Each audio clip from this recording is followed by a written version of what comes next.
Good evening friends, miracle mind English में आपका स्वागत है। हम इंजॉय कर रहे हैं हमारा सेशन 10 का डोज लगेगा रोज। इस सेशन में हम 10 नए वोकैब रोज लेते हैं और इनका कंप्लीट एनालिसिस करते हैं। सो आज भी हम 10 नए वोकैब लेंगे और जिनके बारे में सीखेंगे। तो चलिए हम चलते हैं हमारे सेशन पे और लेते हैं आज का पहला वोकैब। और हमारा आज का पहला वोकैब है फॉनिंग, FAWNING। फॉनिंग फॉनिंग एक एडजेक्टिव होता है, it's an adjective and its meaning is displaying exaggerated flattery और अफेक्शन। दिखाना, एग्जेगरेटेड मीन्स होता है विस्तृत, बहुत ज़्यादा बढ़ा चढ़ा करके। फ्लैटरी मीन्स चापलूसी या अफेक्शन मीन्स प्रेम। बहुत ज़्यादा प्रेम और बहुत ज़्यादा चापलूसी जब डिस्प्ले की जाती है, दिखाई जाती है, तो वहाँ पे यूज किया जाता है एडजेक्टिव फॉनिंग। इसके दूसरे सिनोनिम हो जाएंगे सर्वाइल, या आप कह सकते हैं फ्लैटरी, या आप बोल सकते हैं adulation. So adulation, flattery, servile सारे फॉनिंग के सिनोनिम हैं। तो चलिए इसे सेंटेंस में समझते हैं। If you have a fawning attitude you would be liked by seniors. यदि आपका व्यवहार, आपका जो दृष्टिकोण है वो चापलूसी से भरा हुआ है, so you would be liked by seniors, तो आपको सीनियर्स के द्वारा पसंद किया जाएगा। ये जो सेंटेंस है सारे केसेस में अप्लाई नहीं होता है, but most of the cases में ऐसा होता है। सो आगे बढ़ेंगे, लेंगे हमारा दूसरा vocab and today's next vocab is carnage, CARNAGE। Carnage is a noun and its meaning is the killing of a large number of people। Means killing means हत्या, और लार्ज नंबर मीन्स बहुत ज़्यादा संख्या में लोगों की। जब लोगों की बहुत ज़्यादा संख्या में हत्या हो जाती है तब उसे बोलते हैं carnage. And it's Hindi meaning is नरसंहार, या आप कह सकते हैं कत्ले आम।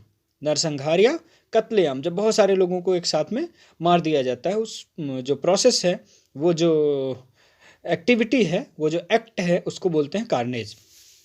सो इसके दूसरे सिनोनिम हो सकते हैं मैसेकर, या आप कह सकते हैं स्लॉटर, या आप कहेंगे ब्लड सेड। तो massacre, slaughter, blood said carnage के सिनोनिम्स हैं। सो इसे सेंटेंस में समझते हैं। 30 people were killed in that carnage. उस नरसंहार में 30 लोगों को मार दिया गया था। बढ़ेंगे आगे, लेंगे हमारा अगला वोकैब, और हमारा अगला वोकैब है sand blind, SANDBLIND। Sand blind, it's an adjective. ये भी एक एडजेक्टिव होता है and it means a person whose eyesight is very weak. एक ऐसा व्यक्ति जिसकी आईसाइट बहुत कमज़ोर हो, जिसे देखने में प्रॉब्लम होती हो, जिसको आप कह सकते हो जिसको धुंधला दिखाई देता हो। मतलब कैसा दिखाई देता हो? धुंधला दिखाई देता हो, ना तो वो पूरी तरीके से देख पा रहा हो और ना ही पूरी तरीके से वो अंधा हो। और औंधिया जाने के केस में इसको यूज करते हैं। आप इसे हिंदी में बोलेंगे कम देखने वाला, या जिसे देखने में प्रॉब्लम हो रही हो, उसके लिए यूज करेंगे सैंड ब्लाइंड। ये मतलब आधे अंधे की तरीके से होता है। जैसे किसी की आंखों में बालू डाल दी जाए, सैंड का मतलब होता है बालू, और बालू आंखों में फेंक दें तो क्या होता है कि पूरी तरीके से दिखना बंद नहीं होता है, और लेकिन पूरी तरीके से दिखता भी नहीं है। सो वो स्टेट जिसमें ना तो आप पूरी तरीके से ब्लाइंड हैं और ना ही पूरी तरीके से देख पा रहे हैं, तो उसको बोलते हैं सैंड ब्लाइंड। अच्छा, अगर सैंड ब्लाइंड की जगह कोई ऐसा है जो एक आंख से काना है, मतलब एक आंख से दिखता है, एक आंख से नहीं दिख रहा है, उसकी जो एक आंख है वो काम नहीं कर रही है, तो वो होता है, हिंदी में बोलते हैं उसको काना। सो उसे इंग्लिश में बोलेंगे वन आइड। क्या बोलेंगे? One eyed. सो ये सैंड ब्लाइंड दूसरा वर्ड है और वन आइड काने के लिए यूज किया जाता है। सो हम इसे सेंटेंस में समझते हैं। His father became sand blind at the age of 50। So उसके जो पापा हैं वो सैंड ब्लाइंड हो गए, आंधे अंधे हो गए एट द एज ऑफ 50, 50 साल की उम्र में। 50 साल की उम्र में उसके पापा आधे अंधे हो गए। बढ़ेंगे आगे, लेंगे हमारा अगला वोकैब, और हमारा अगला वोकैब है clemency, CLEMENCY, clemency. Clemency means होता है मर्सी, दया। इसका दूसरा सिनोनिम हो जाएगा लीनियंसी, या आप कहेंगे माइल्डनेस, या आप कहेंगे kindness. So kindness, mildness, leniency, mercy, ये सारे सिनोनिम हैं क्लीमेंसी के, जिसका हिंदी मीनिंग होता है दया। सो हम इसे सेंटेंस में समझेंगे।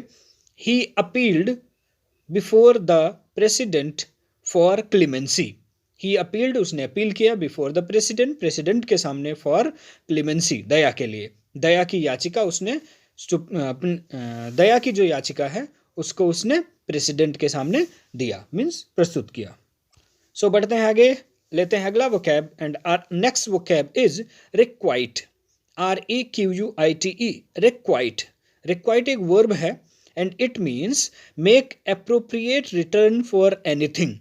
Appropriate means होता है उचित, उचित जो रिटर्न है किसी के लिए, किसी के बदले में, अब बदला चुकाने के लिए इसको यूज किया जाता है, लौटाने के लिए यूज किया जाता है। मीन्स कोई भी चीज़ या कोई भी एक्ट आपको, आपके साथ किसी ने किया या आपने किसी के साथ किया तो वो रिटर्न हो जाएगी। वो रिटर्न करने की जब बात आती है तो वहाँ पे यूज होता है रिक्वाइट। रिक्वाइट मीन्स टू रिटर्न समथिंग, कुछ भी बदले में दे देना, लौटाना या बदला चुकाना इसका मीनिंग हो जाएगा हिंदी में। इसके दूसरे सिनोनिम हो जाएंगे रिटर्न, या आप कह सकते हैं रिफंड, या आप कह सकते हैं रिवर्ट। रिवर्ट, रिफंड, ये इसके रिक्वाइट के सिनोनिम हो जाएंगे। सो हम इसे सेंटेंस में समझते हैं। They are quick to requite a kindness. They means वे, क्विक मीन्स फास्ट हैं, तेज हैं, रिक्वाइट मीन्स वापस करने के लिए, अ काइंडनेस मीन्स दयालुता। अगर आप उनके लिए काइंड हो जाएंगे तो वो भी आपके लिए काइंड हो जाएंगे, मीन्स वो दयालुता को वापस करने में बहुत ही तेज हैं। बढ़ेंगे आगे, लेंगे हमारा अगला वोकैब, और हमारा नेक्स्ट वोकैब है कैप्रीसियस। CAPRICIOUS, इसकी स्पेलिंग भी देख लीजिएगा, CAPRICIOUS। Capricious is an adjective, ये एक एडजेक्टिव होता है, and its meaning is fickle. Fickle का मतलब होता है चंचल। आप कहेंगे मनमौजी, a person whose nature is very active, ऐसा व्यक्ति जिसका स्वभाव जो है वो बहुत ही सक्रिय है, जो बहुत ही चंचल है, बहुत ही मनमौजी है, अपने मन का ही करता है, चंचल ही रहता है, उसके लिए यूज करते हैं। सो इसके सिनोनिम हो जाएंगे अनस्टेबल, या आप कहेंगे फेथलेस, या आप कहेंगे वेरिएबल। वेरिएबल होगा, फेथलेस होगा, या अनस्टेबल जो है वो उसका सिनोनिम हो जाएगा। कैप्रीसियस ये एडजेक्टिव होता है। सो इसे सेंटेंस में समझते हैं। Capricious people change their mind frequently without any reason. जो कैप्रीसियस लोग होते हैं, मीन्स मनमौजी जो लोग होते हैं, वो अपना माइंड जल्दी जल्दी बदल देते हैं, विदाउट एनी रीजन, बिना किसी कारण के। मनमौजी लोग बिना कारण के ही अपना माइंड चेंज करते रहते हैं। लेंगे हमारा next vocab, and our next vocab is laud, LAUD, laud. इसका एडजेक्टिव हो जाता है laudable, LAUDABLE। So laud means होता है praise highly in public. Praise means प्रशंसा करना बहुत ज़्यादा, इन पब्लिक मीन्स लोगों के सामने, लोगों के सामने पब्लिक में बहुत ज़्यादा जब किसी की प्रशंसा की जाती है तो वहाँ पे यूज किया जाता है लॉर्ड।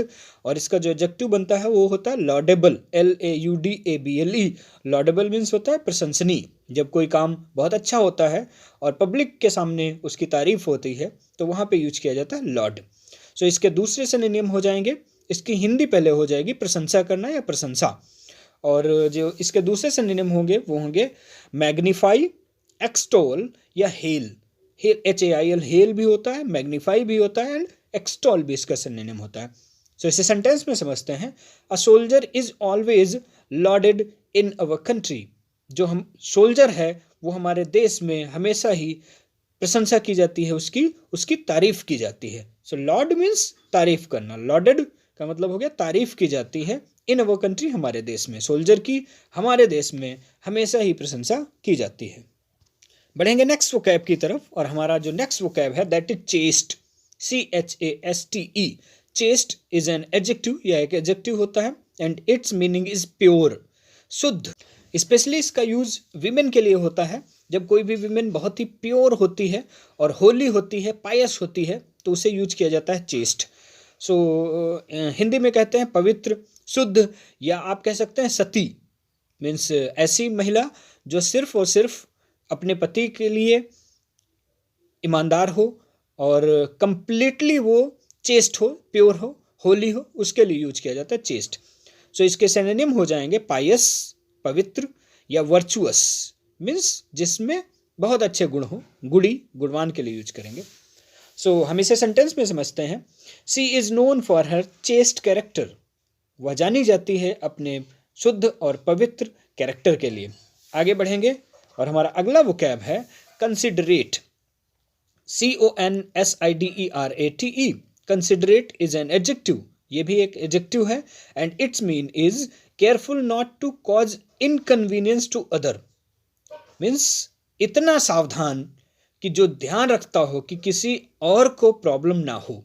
मीन्स कोई ऐसा व्यक्ति जो दूसरों की सुविधा का पूरी तरीके से ख्याल रखता हो, किसी को प्रॉब्लम ना हो जाए, इस चीज़ का उसे पूरी तरीके से ध्यान हो और इसके बारे में वो सोच समझ करके काम करता हो, तो उसके लिए यूज किया जाता है कंसिडरेट। हिंदी में कहेंगे विचारशील या समझदार। इसके दूसरे सिनोनिम हो जाएंगे थॉटफुल, हेल्पफुल एंड अटेंटिव।